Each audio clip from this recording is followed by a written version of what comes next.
I'm a little late getting started today, but I have something kind of important to me I want to talk about. But let's talk politics first.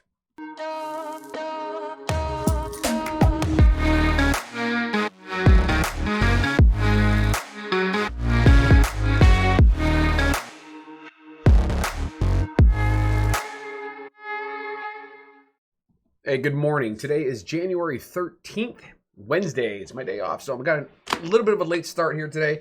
I had to take my son to work, but I want to do a quick video. There's something very personal to me that I want to talk about, but a couple political things real quick. By the way, I still have the hole in my head here. It's taking forever to heal. I'm an old man, so things slow down quite a bit. We actually, as I'm recording this right now, as I'm recording it live, the House is currently debating whether or not to move forward with impeachment. We're expected to get a very decent, if not great, turnout from Republicans on this. My local representative in the House, John Katko, actually publicly stated yesterday that he was going to support impeachment. That is a clear departure from a man just 5 months ago that was still in support of Donald Trump. In recent weeks, definitely last week, he openly came out against Donald Trump, and then his statement yesterday that he was going to vote for impeachment is really quite shocking. So looking forward to that today as that plays out. I mean, there's no doubt whatsoever. Donald Trump is going to become the first president in the history of the United States to be impeached twice. Now, I don't care what side of the political divide you are. If you're a Republican, you probably had a problem with the impeachment last year. He was impeached last year. Well, I guess it was 2 years ago now, technically 2019. But that was, in my guesstimation, my political savvy view, completely and utterly warranted, justified. Well, no, I can't say that, I guess. Let's try that again. Nearly every person in the immediate Trump orbit from before the beginning of his campaign, right up until that inauguration, almost all of them have ended up in prison with federal charges. And most of them have now gone on to become pardoned or have their sentences commuted by said offender. There is a litany of documents referring to Donald Trump as party number one, or I forgot exactly what the terminology was. I probably should have researched that before doing this, but person of interest number one, whatever it was in most of these court proceedings. And let's not forget, Michael Cohen is still floating out there in the orbit with a whole load of information on Donald Trump, I think all of which is going to play a part after he's out of office. Now, why push for impeachment a second time? What do we gain from it?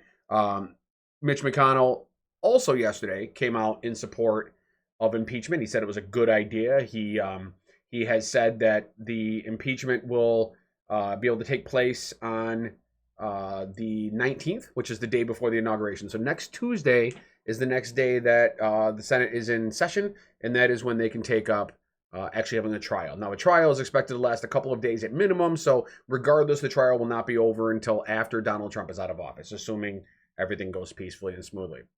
So why do it? Why do it if he's already out of office? Well, for those that are coming across this that don't understand the process that's playing out right now, let me just give you the Cliff Notes version of it. Basically, if you impeach him, even if he's out of office, the impeachment still stands. The removal from office still stands, even though he's already out, because the other side effect of that impeachment is that he loses his pension, he loses his Secret Service detail, he loses the ability, and this is the key one, the ability to ever run for office again.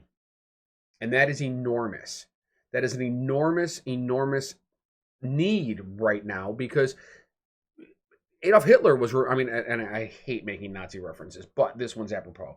Hitler was removed from public office, and they had the opportunity to do the same thing, to remove his ability to run again, and they chose not to, choosing to ignore that process and just move forward as a society. And then it came back to haunt them as he rose to power the second time, much more powerful. Donald Trump has an army right now of sycophantic cult followers that will do anything he asks. And given some time to sit back and raise funds and put together a team of people that also believe in his desire. I mean, he's been a despot in training. He wants to be a dictator. It's been very clear from the early days of his presidency. Allowing him that opportunity is criminal. It's non-patriotic. It's non-democratic. It is not who this country is. So if we can get the Senate to take up impeachment and remove him from office, even post-inauguration, it eliminates him as a viable threat to the presidency again. And that is vital right now in this moment in time. And again, Mitch McConnell's for it. That's enormous. We can't ignore that. So that's my politics for this morning. I want to speak about something else that's very important to me. So I found out several days ago that somebody that I went to, in case you didn't know, I'm a licensed massage therapist by trade. I'm not a political person by trade, at least not right now. But somebody that I went to massage school with died last week. And I found out kind of secondhand. Now, this person used to be on social media, has not been active, at least that I've seen. And I did check her Facebook page. She had not been active on social media in several years. She had, last I knew, had moved out of state. I believe she was down in Florida. And but I couldn't find anything. I couldn't find an obituary. I couldn't find a post. You know, oftentimes people will put memory posts or rest in peace posts on somebody's social media page. I didn't see any of those. So I reached out to another friend that I went to massage school with, and she pointed me at a social media post that this woman's daughter made. And as I was afraid, it appears to have been connected to alcohol and drugs, possibly mental health issues as well, possibly suicide. I don't know that, and maybe it wasn't, maybe it was. The reason why I want to talk about it is one, I'm tragically sad about it, but the other piece is that this now becomes the third person in my orbit in the last 12 months since COVID started that has died from complications to alcohol, drugs, whether prescription or recreational, that also had depression and or mental health issues. COVID is not easy. What we're going through right now is not easy. These are not the manner. This is not the manner in which we are accustomed to living, and even moreover, I would make the argument that our normal lives, our normal capitalist-driven, consumerist lives, are not normal. And I'm certainly not making a pitch right here for minimalism, because I don't think that's the answer. I think the reality is, I keep hitting my mic today. The reality is that we live in a difficult world. We live in a world that has been designed and molded in order to reap the largest financial reward for those people in those positions of power. And I'm also not making an argument against corporations or oligarchies right now. I'm simply stating the reality of the world that we live in. In order for our economy to move forward, in order for our country to be viable and competitive on the open market of the greater world, we have to produce. We have to consume, we have to raise the value of our corporations and thus the stock market, and thus make us more competitive than China and Russia and the European Union and now UK. And our individual lives underneath that global need are not important. We're below pawns. We are ants. We are ants in a commune of digging and creating and consuming and destroying and spending.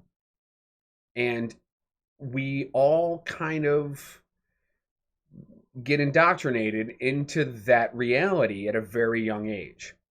You know, we learn to want and beg and ask for and works toward, and our allowance dictates, you know, from our parents how much we can afford on our own, and we learn about how to balance a checkbook and what hours to work and how to get a good job and where to go to college so you can make the most money, so you can buy a house and you can have 2 kids. And I get all that. That is our social contract. I talked about social contracts yesterday. That is what we as a people, we the people here in the United States, have decided. Is it the right thing? Probably not. But it's the society that we have. And most of our success on a national level is predicated upon us all participating in that machine. But then COVID comes and it disrupts that machine.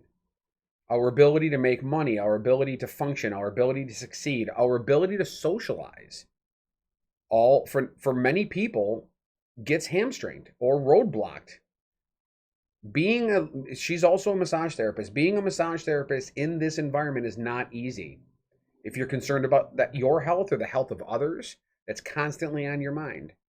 There's a bunch of new procedures and methods that we have to follow. We have to buy new materials and have cleanings done, and you spend extra time doing all these things. A lot of your clientele. I mean, I've taken a hit to my clientele because some people are afraid to come in, because, and rightfully so, if they have any kind of underlying conditions where COVID could be dangerous for them. I'm lucky in the fact that I am fairly well known in the industry, and so as soon as something opens up in my schedule, somebody jumps onto it. But not everybody has that benefit.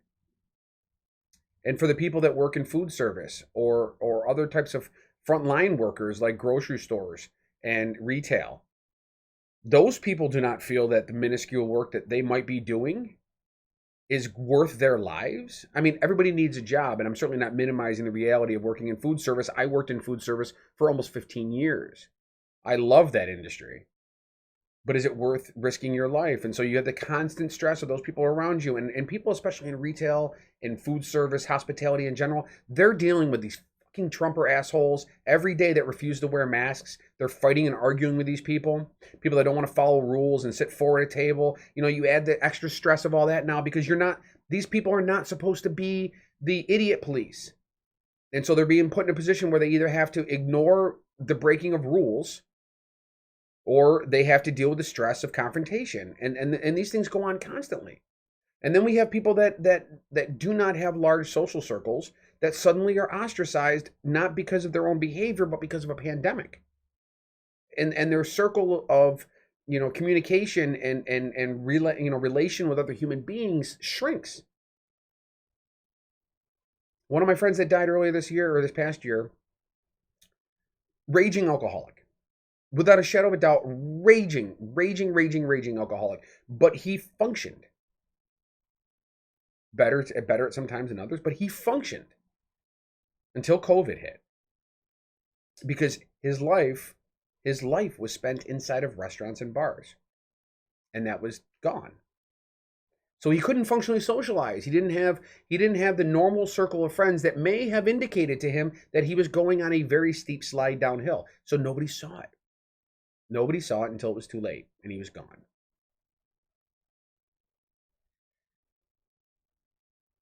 Suicide prevention is important. Recognizing when somebody is near the end is important. But we have to be careful. We have to be careful that we recognize in those people that we care for that they all need our help. And I'm going to admit right now, she never watches it, so I'll admit it right here. I've been a shitty boyfriend because, my girlfriend's stuck indoors. She's been working from home remotely since the very beginning of this. And working in politics, she deals with the worst things that are happening around us each and every day. And I have been selfish because she's been depressed at times and sad at times and angry at times and overworked at times and stressed in general because, again, this is not how life is supposed to be. And I've been a terrible boyfriend at times. And we all need to stop that. We need to realize that, you may be upset about wearing a mask or not working the hours you're used to working, or not being able to go to concerts or go to restaurants or go to bars or go to movie theaters. You may be upset about all these things, but just remember that it is a luxury.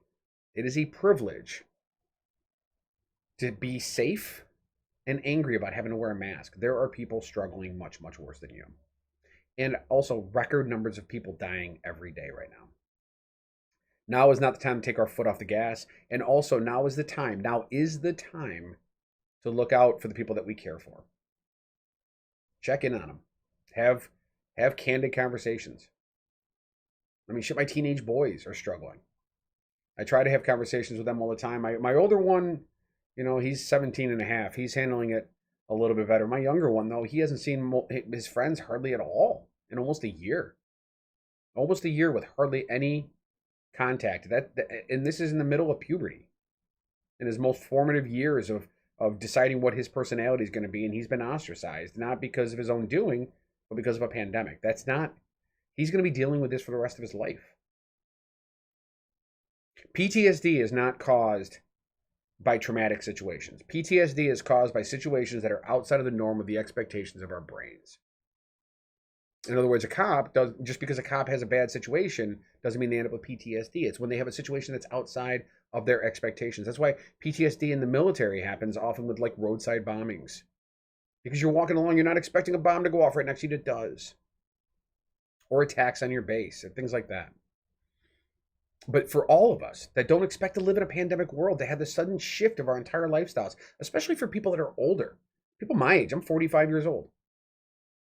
You know, I've lived my life a certain way for many, many years, more than 20 years as an adult, living a fairly structured lifestyle that's suddenly very, very different. And that's like that for a lot of people. And I don't see people anymore the way I used to. I have a small circle of friends, but I have a huge orbit of acquaintances and people that I keep fairly regular contact with, and that's gone. You know, and lack of interaction with these social circles, again, damn it. Lack of interaction with these social circles often leads to a degradation of that relationship. So these people that depend on their acquaintance connections suffer in times like this. So it's a long-winded request. Look out for your friends and your neighbors, your family members. Check in on them. Have real conversations. I know we're living in a very partisan world right now where it feels like everybody is at everybody's throats. But common decency, I don't care if you're the most lunatic raging Trumper in the world. If you're struggling, I would want to help you. I mean, I'm not going to help you break into the Capitol building, but I would like to help you get through this struggle. I do believe, actually, that a lot of this real heightened angry mob mentality of these Trumpers is exacerbated by the existence of the pandemic. We need to help each other get through this. Starting now. All right. Thank you for watching today's Daily Octane. Sorry, it's kind of a somber one. There's nothing really I'm raging about today. I'm just really upset about my friend, and I don't want to lose any more. Got some videos right here. Go ahead and click on one of these links, or make sure you subscribe to the channel. By the way, I really appreciate any subscriptions. Click the notification bell too. That way you can see when my videos every morning. I post them. This one's later than normal coming out, so my apologies for that. But like the video and subscribe to my channel, and I will see you tomorrow on another episode of the Daily Octane. Thank you very much for watching. Be safe, everybody.